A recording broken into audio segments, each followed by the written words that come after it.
3 लाख से ज्यादा जाने गए। यूक्रेन युद्ध ने क्या यमन की जंग को भुला दिया? इस समय पूरी दुनिया का ध्यान यूक्रेन की ओर है, लेकिन दूसरी ओर मध्य पूर्व के देश यमन के हालात लगातार खराब होते जा रहे हैं। रूस और यूक्रेन के बीच जारी लड़ाई के कारण यमन में महंगाई काफी बढ़ गई है। साथ ही यमन के लिए धन जुटाने की कोशिश कर रहे संयुक्त राष्ट्र की कोशिश भी परवान नहीं चढ़ सकी है। यमन के हालात को संयुक्त राष्ट्र ने कुछ वक्त पहले दुनिया का सबसे बुरा मानवीय संकट करार दिया था और यह संकट फिर से गहराता जा रहा है। यमन के लिए फंड जुटाने की संयुक्त राष्ट्र की हाल की कोशिश पूरी नहीं हो सकी। संयुक्त राष्ट्र 16 मार्च को धन जुटाने की अपनी सबसे ताज़ा कोशिश में $4 अरब से ज्यादा की राशि जुटाने की उम्मीद कर रहा था, लेकिन अभी तक इसका 1/3 से भी कम जमा हो पाया है। देश में 5 ब्रेड फैक्ट्रियां चला रहे गैर सरकारी संगठन मुस्लिम हैंड्स की प्रोजेक्ट अधिकारी सारा शावकी बताती हैं। अगर आप हमारे चैनल पर नए हैं तो लाइक, शेयर और सब्सक्राइब करना ना भूलें। यूक्रेन में युद्ध छिड़ने के बाद से यमन में कीमतें 2 गुनी हो गई हैं।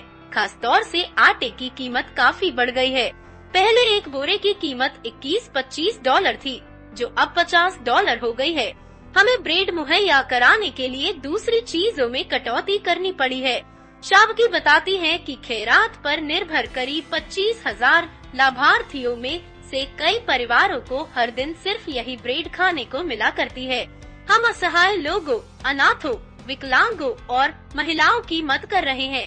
अरब प्रायद्वीप का सबसे गरीब मुल्क यमन अनाज की कुल खपत का करीब 90% आयात करता है।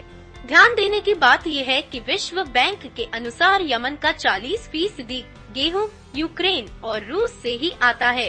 यमन के शहर अदन से बीबीसी से बात करते हुए मुस्लिम हैंड्स के स्थानीय एड वर्कर ने कहा कि वे इसे लेकर काफी फिक्रमंद हैं, क्योंकि बढ़ता खर्च मानवीय मदद की उनकी परियोजना में रुकावट डाल सकता है। अदन में 5 बच्चों की मां और विधवा रायदा मोथना अली ऐसी शख्स हैं जो दान में मिले अनाज पर ही निर्भर हैं। मैं बुनियादी जरूरतों की कमी झेल रही हूँ। मेरे पास कोई आय नहीं है।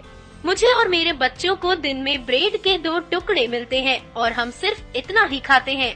मुझे नहीं पता कि यदि वो हमें ब्रेड देना बंद कर दे तो मैं क्या करूँगी। ब्रेड फैक्ट्री में काम करने वाले साला अहवास ने हमें बताया कि उन्होंने ताइस शहर में लोगों को रात में खाना तलाशने के लिए कूड़ेदान खंगालते देखा है। उन्हें कोई पहचान न ले, इसलिए वे चेहरा ढके हुए होते हैं। एक आकलन के अनुसार यमन के करीब 50,000 लोग पहले से भूखमरी जैसे हालात का सामना कर रहे हैं। वही 50 लाख लोग भूखमरी के कगार पर खड़े हैं।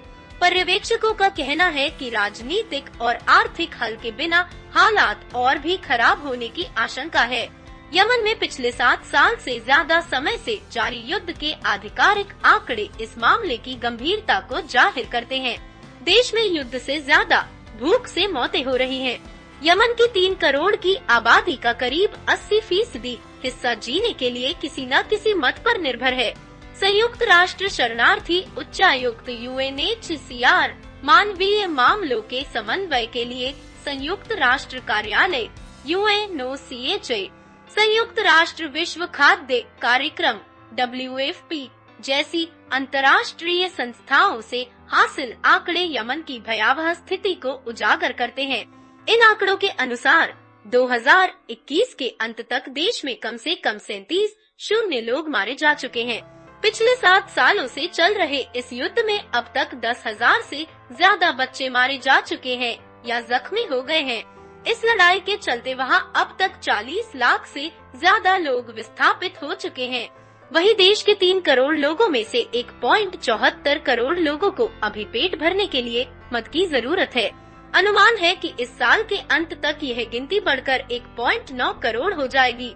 यमन के 50 लाख लोग भूखमरी के कगार पर खड़े हैं, जबकि करीब 50,000 लोग पहले से ही भूखमरी जैसे हालातों का सामना कर रहे हैं।